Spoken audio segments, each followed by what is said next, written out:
डिप्रेशनचा आजार म्हणजे काय? उदासीनतेचा आजार.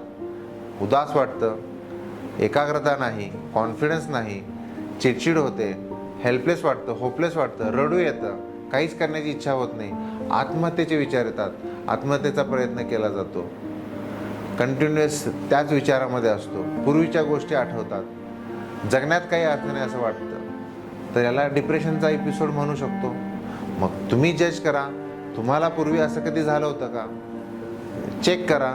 एक्झाम नंतर, एक्झामच्या अगोदर, रिझल्ट नंतर, कुणाच्या क्लोज रिलेटिव्हची डेथ झाल्यानंतर, काही निगेटिव्ह इन्सिडेंट जसं ॲक्सिडेंट आहे, ट्रॉमा आहे, फेल्युअर आहे, फ्लड आहे, सेपरेशन आहे, डिवोर्स आहे किंवा इतर काही गोष्टी आपण ऐकलेल्या आहेत, पाहिलेल्या आहेत.